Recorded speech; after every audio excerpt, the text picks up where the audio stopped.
എൻ്റെ പേര് റാഷിദ്. ജോലി ആവശ്യമായി ഞാൻ ഇടയ്ക്കിടെ കേരളത്തിൻ്റെ പല ഭാഗങ്ങളിലേക്കും ഒറ്റയ്ക്ക് കാർ ഓടിച്ച് യാത്ര ചെയ്യാറുണ്ട്. രാത്രി ഡ്രൈവ് എനിക്കെപ്പോഴും ഇഷ്ടമായിരുന്നു. ഹൈവേയിലെ നിശബ്ദതയും മഴയുടെ ശബ്ദവും എനിക്കൊരു പ്രത്യേക അനുഭവം നൽകുമായിരുന്നു. പക്ഷേ ആ ഒരു രാത്രി കഴിഞ്ഞതിന് ശേഷം, രാത്രി 2 മണിക്ക് ശേഷം ഞാൻ ഒരിക്കലും ഒറ്റയ്ക്ക് ദീർഘയാത്ര പോയിട്ടില്ല. ആ സംഭവം നടന്നത് കഴിഞ്ഞ വർഷം ജൂലൈ മാസത്തിലായിരുന്നു. കോഴിക്കോട്ടെ ജോലി കഴിഞ്ഞ് എറണാകുളത്തേക്ക് മടങ്ങുകയായിരുന്നു ഞാൻ. വൈകുന്നേരം പുറപ്പെടാനായിരുന്നു പ്ലാൻ. പക്ഷേ മീറ്റിംഗ് നീണ്ടുപോയതുകൊണ്ട് രാത്രി 10 മണിയോടെയാണ് യാത്ര തുടങ്ങിയത്. ആകാശം മുഴുവൻ കറുത്ത മേഘങ്ങൾ, ഇടയ്ക്ക് മിന്നലും ശക്തമായ മഴയും. റോഡിൽ വാഹനങ്ങൾ വളരെ കുറവായിരുന്നു. ആദ്യ മണിക്കൂറുകൾ പ്രശ്നങ്ങളൊന്നുമില്ലാതെ കടന്നുപോയി. രാത്രി 1:45 ഞാനൊരു വലിയ ഹൈവേയിലൂടെ ഒറ്റയ്ക്ക് ഡ്രൈവ് ചെയ്യുകയായിരുന്നു. റോഡിൻ്റെ ഇരുവശവും കനത്ത മരങ്ങൾ. എവിടെയും വീടുകളില്ല, കടകളുമില്ല, മനുഷ്യരുടെ സാന്നിധ്യം പോലുമില്ല. അപ്പോഴാണ് കാറിലെ ഫ്യൂൽ ഇൻഡിക്കേറ്റർ എൻ്റെ ശ്രദ്ധയിൽപ്പെട്ടത്. Low fuel. ഞാനൊന്ന് ഞെട്ടി. ഇത്ര വേഗം പെട്രോൾ തീർന്നോ? ഗൂഗിൾ മാപ്പ് തുറന്ന് അടുത്ത പമ്പ് നോക്കി. അത് കാണിച്ചത് 48 കിലോമീറ്റർ അകലെയായിരുന്നു. എൻ്റെ കാറിൽ അത്ര ദൂരം പോകാൻ മതിയാകുന്ന ഇന്ധനം ഉണ്ടാകുമോ എന്നുറപ്പില്ല. കുറച്ച് മുന്നോട്ട് പോയാൽ ഒരു പമ്പ് കിട്ടുമായിരിക്കും എന്ന് കരുതി ഞാൻ യാത്ര തുടർന്നു. 10 മിനിറ്റോളം കഴിഞ്ഞു. മഴ വീണ്ടും ശക്തമായി. വൈപ്പറുകൾ പരമാവധി വേഗത്തിൽ പ്രവർത്തിച്ചിട്ടും മുന്നിലുള്ള റോഡ് വ്യക്തമായി കാണാൻ പറ്റുന്നില്ല. അപ്പോഴാണ് ദൂരെയായി ഒരു വെളിച്ചം കണ്ടത്. അടുത്തെത്തിയപ്പോൾ ഒരു പഴയ ബോർഡ് വ്യക്തമായി കണ്ടു. Highway fuel service, open 24 hour. എനിക്ക് വലിയ ആശ്വാസമായി. ഭാഗ്യം. കാർ പതുക്കെ പമ്പിലേക്ക് കയറ്റി. പക്ഷേ അകത്ത് കയറിയ നിമിഷം എന്തോ ഒരു അസ്വാഭാവികമായ നിശബ്ദത എന്നെ ചുറ്റിപ്പറ്റി. മഴ പെയ്യുന്നുണ്ടായിരുന്നു, എന്നാൽ ആ പമ്പിനകത്ത് മഴയുടെ ശബ്ദം പോലും കേൾക്കുന്നില്ല. കാർ പമ്പിൻ്റെ മുന്നിൽ നിർത്തി. എൻജിൻ ഓഫ് ചെയ്തതോടെ ചുറ്റുമുള്ള നിശബ്ദത കൂടുതൽ വ്യക്തമായി. അല്പസമയം മുമ്പ് ശക്തമായി കേട്ടിരുന്ന മഴയുടെ ശബ്ദം പോലും ഇവിടെ എത്തിയപ്പോൾ മാഞ്ഞു പോയതുപോലെ തോന്നി. ഞാൻ ഗ്ലാസ് താഴ്ത്തി. ചേട്ടാ, ഫുൾ ടാങ്ക്. മറുപടി ഒന്നുമില്ല. പമ്പിൻ്റെ ഓഫീസിൽ നിന്ന് ഒരു മെലിഞ്ഞ മനുഷ്യൻ പതുക്കെ പുറത്തു വന്നു. പഴയ യൂണിഫോം, നെഞ്ചിൽ പേരുള്ളൊരു ബാഡ്ജ് ഉണ്ടായിരുന്നു. പക്ഷേ അക്ഷരങ്ങൾ മാഞ്ഞു പോയിരുന്നു. തല താഴ്ത്തി ഒരു വാക്കുപോലും പറയാതെ പമ്പിൻ്റെ നോസിൽ കാറിൽ ഘടിപ്പിച്ചു. ഞാൻ സംസാരിക്കാൻ ശ്രമിച്ചു. ഇവിടെ അടുത്ത് ചായക്കടയോ മറ്റെന്തെങ്കിലും കടയോ ഉണ്ടോ? അയാൾ വീണ്ടും ഒന്നും പറഞ്ഞില്ല. പെട്രോൾ നിറയുന്ന ശബ്ദം മാത്രം. എനിക്ക് അസ്വസ്ഥത തോന്നി. പമ്പിൻ്റെ ഓഫീസ് മുറിയിലേക്ക് നോക്കി. അകത്തൊരു പഴയ ഘടികാരം. അതിൻ്റെ സൂചികൾ 2:17 നിശ്ചലമായി നിൽക്കുകയായിരുന്നു. അതേസമയം കൗണ്ടറിന് മുകളിൽ കിടന്നിരുന്ന ഒരു പഴയ രജിസ്റ്ററിൻ്റെ പേജുകൾ കാറ്റില്ലാതെ തനിയെ മറിഞ്ഞു. എൻ്റെ ശരീരത്തിലൂടെ ഒരു തണുപ്പ് പാഞ്ഞു. കാറ്റുപോലുമില്ലല്ലോ, പിന്നെ ഇത് എങ്ങനെ? അപ്പോഴാണ് ജീവനക്കാരൻ ആദ്യമായി സംസാരിച്ചത്, വളരെ പതിഞ്ഞ ശബ്ദത്തിൽ. സാർ, പണം വേണ്ട. ഞാൻ അമ്പരന്നു. എന്താ, പണം വേണ്ടേ? അയാൾ എൻ്റെ കണ്ണിലേക്ക് നോക്കാതെ പറഞ്ഞു, ഇവിടെ നിന്ന് നേരെ പോകൂ. പക്ഷേ ഒരു കാര്യം മാത്രം ഓർക്കണം. അവനൊരു നിമിഷം നിർത്തി, പിന്നെ പതുക്കെ പറഞ്ഞു, റിയർവ്യൂ മിററിലേക്ക് നോക്കരുത്. എന്ത് ശബ്ദം കേട്ടാലും കാർ നിർത്തരുത്. ഞാൻ ചിരിക്കാൻ ശ്രമിച്ചു. ഇതെന്താ, പ്രാങ്കാണോ? അയാൾ മറുപടി ഒന്നും പറഞ്ഞില്ല. ഞാൻ കാർ സ്റ്റാർട്ട് ചെയ്തു. പമ്പിൽ നിന്ന് പുറത്തേക്ക് ഇറങ്ങുമ്പോൾ അറിയാതെ എൻ്റെ കണ്ണ് റിയർവ്യൂ മിററിലേക്ക് പോകാൻ തുടങ്ങി. ഞാൻ പെട്ടെന്ന് നോട്ടം മാറ്റി. വേണ്ട, വെറുതെ മനസ്സിനെ പേടിപ്പിക്കണ്ട. കാർ ഹൈവേയിലേക്ക് കയറി. കൃത്യം 1 മിനിറ്റ് കഴിഞ്ഞപ്പോൾ എൻ്റെ പിന്നിലെ സീറ്റിൽ നിന്ന് വളരെ വ്യക്തമായ ഒരു ശബ്ദം കേട്ടു. നന്ദി. ഞാൻ കാറിൽ ഒറ്റക്കായിരുന്നു. ആ ശബ്ദം കേട്ട നിമിഷം എൻ്റെ കൈകൾ സ്റ്റിയറിംഗിൽ മുറുകി പിടിച്ചു. ഹൃദയം അതിവേഗത്തിൽ മിടിക്കാൻ തുടങ്ങി. കാറിൽ ഞാൻ മാത്രമാണ് ഉണ്ടായിരുന്നത്. യാത്ര തുടങ്ങുന്നതിന് മുമ്പ് പിന്നിലെ സീറ്റ് വരെ പരിശോധിച്ചതാണ്. ആരുമില്ലായിരുന്നു. ഇത് എൻ്റെ തോന്നലായിരിക്കും, ഞാൻ സ്വയം ആശ്വസിപ്പിച്ചു. പക്ഷേ അടുത്ത നിമിഷം പിന്നിലെ സീറ്റിൽ ആരോ ഇരിക്കുന്നത് പോലെ സീറ്റ് പതുക്കെ താഴ്ന്നു. റിയർവ്യൂ മിററിലേക്ക് നോക്കണമെന്ന് മനസ്സ് പറഞ്ഞു. പക്ഷേ പെട്രോൾ പമ്പിലെ ആ മനുഷ്യൻ്റെ വാക്കുകൾ ഓർമ്മ വന്നു. മിററിലേക്ക് നോക്കരുത്. ഞാൻ കണ്ണുകൾ റോഡിൽ തന്നെ ഉറപ്പിച്ചു. കാറിനുള്ളിലെ താപനില പെട്ടെന്ന് കുറഞ്ഞു. AC ഓഫ് ചെയ്തിട്ടും തണുപ്പ് കൂടിക്കൂടി വന്നു. ഗ്ലാസുകളിൽ മഞ്ഞടിഞ്ഞു. ഞാൻ ഡീഫോഗർ ഓണാക്കി. അപ്പോഴാണ് എൻ്റെ ഇടതുവശത്തെ ജനലിൽ നിന്ന് 3 തവണ മുട്ടുന്ന ഒരു ശബ്ദം. പുറത്തേക്ക് നോക്കി, ആരുമില്ല. വീണ്ടും. ഇപ്പോൾ വലതുവശത്തെ ജനലിൽ നിന്നാണ്. എൻ്റെ കൈകൾ വിറക്കാൻ തുടങ്ങി. ഞാൻ ആക്സിലേറ്റർ കൂടുതൽ അമർത്തി. കാർ വേഗത കൂടി. 5 മിനിറ്റ് കഴിഞ്ഞപ്പോൾ മുന്നിൽ വീണ്ടും ഒരു വെളിച്ചം കണ്ടു. അവസാനം ഒരു ടൗൺ എത്തിയല്ലോ എന്ന് കരുതി അടുത്തെത്തി. പക്ഷേ എൻ്റെ ശ്വാസം നിലച്ചു.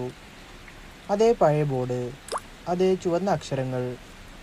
ഹൈവേ ഫ്യൂൽ സർവീസ് ഓപ്പൺ 24 അവർ. ഞാൻ ഏതാനും മിനിറ്റ് മുമ്പ് വിട്ടിറങ്ങിയ അതേ പെട്രോൾ പമ്പ് വീണ്ടും എൻ്റെ മുന്നിൽ. ഒരു നിമിഷം ഞാൻ ബ്രേക്ക് അമർത്താൻ പോലും മറന്നു. ഇത് അസാധ്യമാണ്. റോഡ് നേരെയായിരുന്നു, ഒരു യൂ ടേണും എടുത്തിട്ടില്ല. പിന്നെ ഞാനെങ്ങനെ വീണ്ടും ഇതേ സ്ഥലത്തെത്തി? അതിലും ഭയപ്പെടുത്തുന്ന ഒരു കാര്യം, പമ്പിന് മുന്നിൽ ആ ജീവനക്കാരൻ ഇപ്പോഴും നിൽക്കുകയായിരുന്നു.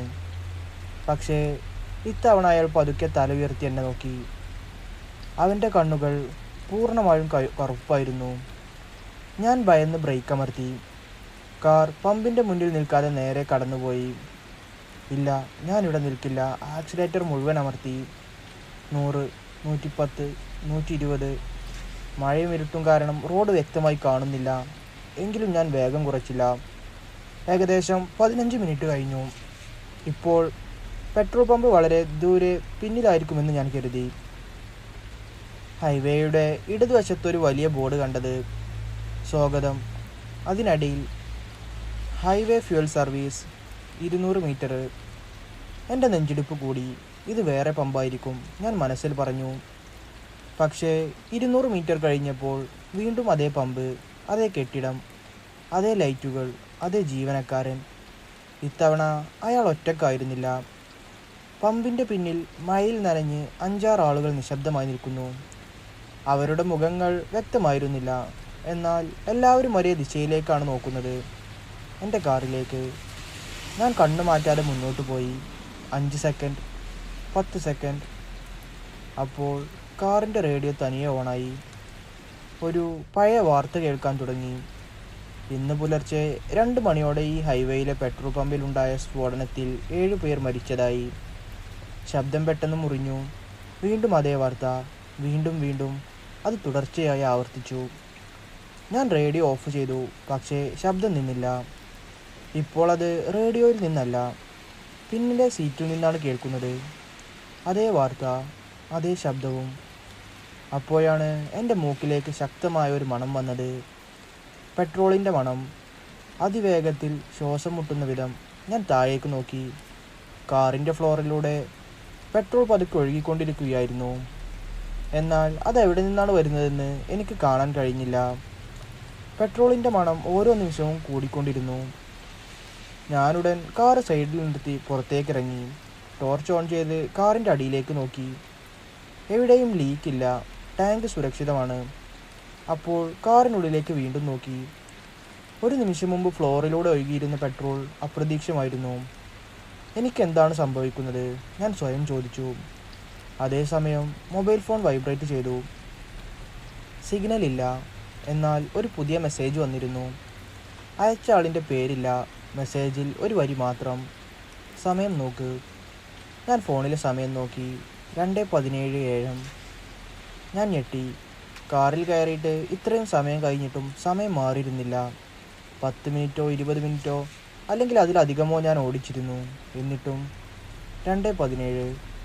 ഞാൻ വാച്ചിലേക്ക് നോക്കി. അതും 2:17 തന്നെയായിരുന്നു. ഡാഷ്ബോർഡിലെ ക്ലോക്കും അതേ അവസ്ഥ. അപ്പോഴാണ് പെട്ടെന്ന് റോഡിൻ്റെ മറുവശത്ത് ഒരു പഴയ മൈൽ സ്റ്റോൺ ശ്രദ്ധയിൽപ്പെട്ടത്. അതിൽ മങ്ങിയ അക്ഷരങ്ങളിൽ എഴുതിയിരുന്നു, സ്ഫോടന സ്ഥലം 200 മീറ്റർ. എൻ്റെ ശരീരം വിറച്ചു. അപ്പോഴേക്കും കാറ്റിനൊപ്പം മങ്ങിയ ശബ്ദങ്ങൾ കേൾക്കാൻ തുടങ്ങി. ആളുകൾ ഓടുന്നു. ആരോ ഉറക്കെ സഹായം വിളിക്കുന്നു. ഒരു കുഞ്ഞ് കരയുന്നു. അതിനിടയിൽ വലിയൊരു സ്ഫോടന ശബ്ദം. ഞാൻ പേടിച്ച് കണ്ണുകൾ അടച്ചു. 2 സെക്കൻഡ് കഴിഞ്ഞ് കണ്ണു തുറന്നപ്പോൾ റോഡും കാറും ഇല്ലായിരുന്നു. ഞാൻ നിൽക്കുന്നത് അതേ പെട്രോൾ പമ്പിൻ്റെ നടുവിൽ. പക്ഷേ അത് ഇപ്പോൾ തകർന്ന നിലയിലായിരുന്നു. കരിഞ്ഞ ചുമരുകൾ, ഉരുകിയ ഫ്യൂൽ പമ്പുകൾ, ചുറ്റും കറുത്ത പുക. എന്നെ നോക്കി നിൽക്കുന്ന 7 നിഴലുകൾ. അവർ പതുക്കെ ഒരുമിച്ച് പറഞ്ഞു, നീ ഞങ്ങളെ കണ്ടു. ആ 7 നീലുകളും പതുക്കെ എൻ്റെ അടുത്തേക്ക് വന്നു. എനിക്ക് ഓടണമെന്ന് തോന്നി, പക്ഷേ കാലുകൾ അനങ്ങിയില്ല. അവരുടെ മുഖം പതിയെ വ്യക്തമായി. അവർ ഭയപ്പെടുത്തുന്ന രൂപങ്ങളായിരുന്നില്ല. പൊള്ളലേറ്റ മുഖങ്ങൾ, കരിഞ്ഞ വസ്ത്രങ്ങൾ, കണ്ണുകളിൽ പേടിയും വേദനയും മാത്രം. അവരിൽ ഒരു ചെറിയ പെൺകുട്ടി എൻ്റെ മുന്നിലേക്ക് വന്നു.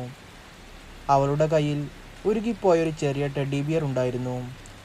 അവൾ എന്നെ നോക്കി വിറയുന്ന ശബ്ദത്തിൽ ചോദിച്ചു, ചേട്ടാ, ഞങ്ങളുടെ ബസ് വന്നോ? എൻ്റെ തൊണ്ട വരണ്ടുപോയി. ഞാൻ മറുപടി പറയാൻ പോലും കഴിഞ്ഞില്ല. അപ്പോഴാണ് ആ നിശബ്ദനായ പമ്പ് ജീവനക്കാരൻ എൻ്റെ പിന്നിൽ നിന്ന് സംസാരിച്ചത്. ഇവരാരും ഈ സ്ഥലം വിട്ടുപോയിട്ടില്ല. ഞാൻ തിരിഞ്ഞു നോക്കി. ഇപ്പോൾ അവൻ്റെ കണ്ണുകൾ സാധാരണ മനുഷ്യൻ്റേതുപോലെയായിരുന്നു. അവൻ പതുക്കെ പറഞ്ഞു, വർഷങ്ങൾക്ക് മുമ്പ് രാത്രി 2:17 ഇവിടെ ഒരു ടാങ്കർ ലോറി നിയന്ത്രണം വിട്ട് പമ്പിലേക്ക് ഇടിച്ചു കയറി. ഏതാനും നിമിഷങ്ങൾക്കുള്ളിൽ വലിയ സ്ഫോടനമുണ്ടായി. ഇവിടെ ഉണ്ടായിരുന്ന 7 പേരും രക്ഷപ്പെടാനായില്ല. അവനൊരു നിമിഷം നിർത്തി. ആ രാത്രിക്ക് ശേഷം ചില രാത്രികളിൽ ഈ പമ്പ് വീണ്ടും തുറക്കും. വഴിതെറ്റി വരുന്ന ഒരാളാണ് ഇവരെ കാത്തിരിക്കുന്നത്. ഞാൻ വിറച്ചുകൊണ്ട് ചോദിച്ചു, എന്നെയാണോ? അവൻ തലകുലുക്കി. നിന്നെ കൊല്ലാനല്ല. ഞാൻ അമ്പരന്നു. പിന്നെന്തിനാ? അവൻ പമ്പിൻ്റെ തകർന്ന ഓഫീസ് മുറിയിലേക്ക് വിരൽ ചൂണ്ടി. അവിടെ ഒരു രജിസ്റ്ററുണ്ട്. തീ പിടിച്ച രാത്രിയിൽ അതാരും പുറത്തെടുത്തില്ല. അതിൽ 7 പേരുടെ പേരുകളും അവരുടെ കുടുംബങ്ങളുടെ വിലാസങ്ങളുമുണ്ട്. ആ രജിസ്റ്റർ പുറത്തെത്തിച്ചാൽ ഒരു പക്ഷേ ഇവരുടെ കാത്തിരിപ്പ് അവസാനിക്കും. ഞാൻ ഓഫീസിലേക്ക് നോക്കി. അകത്തിപ്പോഴും തീ ആളിക്കത്തുന്നത് പോലെ തോന്നി. പക്ഷേ തീയുടെ ചൂട് അനുഭവപ്പെടുന്നില്ല. ജീവനക്കാരൻ അവസാനമായി പറഞ്ഞു, സമയം കുറവാണ്. 2:17 കഴിഞ്ഞാൽ നീയും ഇവരോടൊപ്പം ഇവിടെ കുടുങ്ങും. അത് കേട്ട നിമിഷം ഓഫീസിനുള്ളിൽ നിന്ന് പതുക്കെ വാതിൽ സ്വയം തുറന്നു. അകത്ത് നിന്ന് ആരോ എൻ്റെ പേര് വിളിച്ചു. റാഷിദ്, അകത്തേക്ക് വാ. ആ ശബ്ദം കേട്ടപ്പോൾ എൻ്റെ ശരീരം മുഴുവൻ വിറച്ചു. ഓടിപ്പോകാൻ ഞാൻ ശ്രമിച്ചു. പക്ഷേ കാലുകൾ എന്നെ ആ ഓഫീസിലേക്കാണ് കൊണ്ടുപോയത്. വാതിലിൻ്റെ മുന്നിലെത്തിയപ്പോൾ കരിഞ്ഞ ചുമരുകളിൽ പഴയ കലണ്ടർ തൂങ്ങിക്കിടക്കുന്നത് കണ്ടു. അതിലെ തീയതി ജൂലൈ 17, 1998. ഞാൻ പതുക്കെ അകത്തേക്ക് കയറി. മുറിയാകെ കത്തിയ പെട്രോളിൻ്റെ മണം. മേശകളും കസേരകളും തീയിൽ കരിഞ്ഞു കിടക്കുന്നു. മുറിയുടെ ഒരു മൂലയിൽ ചാരത്തിനടിയിൽ പാതി കത്തിയ ഒരു കട്ടിയുള്ള രജിസ്റ്റർ. ഇതായിരിക്കണം. ഞാൻ അതിലേക്ക് കൈനീട്ടി. വിരലുകൾ രജിസ്റ്ററിൽ തൊട്ട നിമിഷം എൻ്റെ കണ്ണുകൾക്ക് മുന്നിലെല്ലാം മാറി. ഞാൻ ഓഫീസിലല്ല, അതേ പെട്രോൾ പമ്പ്. പക്ഷേ വർഷങ്ങൾക്ക് മുമ്പുള്ള ആ രാത്രി. ആളുകൾ ചിരിച്ചുകൊണ്ട് ഇന്ധനം നിറക്കുന്നു. ഒരു കുടുംബം കാറിൽ യാത്രക്ക് തയ്യാറെടുക്കുന്നു. ഒരു ചെറിയ പെൺകുട്ടി ടെഡ്ഡി ബിയറുമായി അച്ഛൻ്റെ കൈ പിടിച്ചു നിൽക്കുന്നു. പമ്പ് ജീവനക്കാരൻ ബില്ല് എഴുതുകയാണ്. പെട്ടെന്ന് ദൂരത്ത് നിന്നൊരു ടാങ്കർ ലോറി നിയന്ത്രണം വിട്ട് അതിവേഗത്തിൽ പമ്പിലേക്ക് പാഞ്ഞു വന്നു. ആളുകൾ ഉറക്കെ നിലവിളിച്ചു, ഓടി രക്ഷപ്പെടൂ. അടുത്ത നിമിഷം വലിയൊരു സ്ഫോടനം. തീപ്പന്തം പോലെ ആകാശത്തേക്ക് ഉയർന്ന ജ്വാല. ഞാൻ ഭയന്ന് കണ്ണുകൾ അടച്ചു. വീണ്ടും കണ്ണു തുറന്നപ്പോൾ ഞാൻ വീണ്ടും കരിഞ്ഞ ഓഫീസിൽ തന്നെ. പക്ഷേ എൻ്റെ കയ്യിൽ ഇപ്പോൾ ആ രജിസ്റ്റർ ഉണ്ടായിരുന്നു. അതിലെ ആദ്യ പേജിൽ വലിയ അക്ഷരത്തിൽ എഴുതിയിരുന്നത്, ഇത് വായിക്കുന്നവൻ സത്യം പുറത്തു കൊണ്ടുവരണം, അല്ലെങ്കിൽ അടുത്ത കാവൽക്കാരൻ അവനായിരിക്കും. അതേസമയം പുറത്തു നിന്നിരുന്ന നിശബ്ദനായ ജീവനക്കാരൻ പെട്ടെന്ന് വേദനയോടെ നിലവിളിച്ചു. ഞാൻ പുറത്തേക്ക് ഓടിയിറങ്ങി. അവിടെ കണ്ട കാഴ്ച എൻ്റെ ജീവിതത്തിൽ ഒരിക്കലും മറക്കാൻ കഴിയാത്തതായിരുന്നു. ആ ജീവനക്കാരൻ്റെ ശരീരം പതുക്കെ ചാരമായി കാറ്റിൽ അലിഞ്ഞു പോവുകയായിരുന്നു. ചേട്ടാ, ഞാൻ ഉറക്കെ വിളിച്ചു. പക്ഷേ അയാൾ ചിരിച്ചില്ല. വർഷങ്ങളായുള്ള കാത്തിരിപ്പ് അവസാനിക്കുന്ന ആശ്വാസമായിരുന്നു. അയാൾ കൈകൊണ്ട് എൻ്റെ കയ്യിലുണ്ടായിരുന്ന രജിസ്റ്ററിലേക്ക് വിരൽ ചൂണ്ടി. ഞാൻ ഈ പമ്പിലെ ജീവനക്കാരനായിരുന്നു. സ്ഫോടനം നടന്ന രാത്രിയിൽ എല്ലാവരെയും രക്ഷിക്കാൻ ഞാൻ ശ്രമിച്ചു, പക്ഷെ കഴിഞ്ഞില്ല. അന്നു മുതൽ ഇവിടെ കുടുങ്ങിയ ആത്മാക്കൾക്ക് ഒരു സാക്ഷി വേണമായിരുന്നു. സത്യം ലോകത്തോട് പറയാൻ ഒരാൾ. അവൻ്റെ ശബ്ദം പതുക്കെ ഇല്ലാതാകാൻ തുടങ്ങി. ഇനി അത് നിന്റെ ഉത്തരവാദിത്തമാണ്. അത്രയും പറഞ്ഞ് അവൻ്റെ ശരീരം ചാരമായി കാറ്റിലലിഞ്ഞു.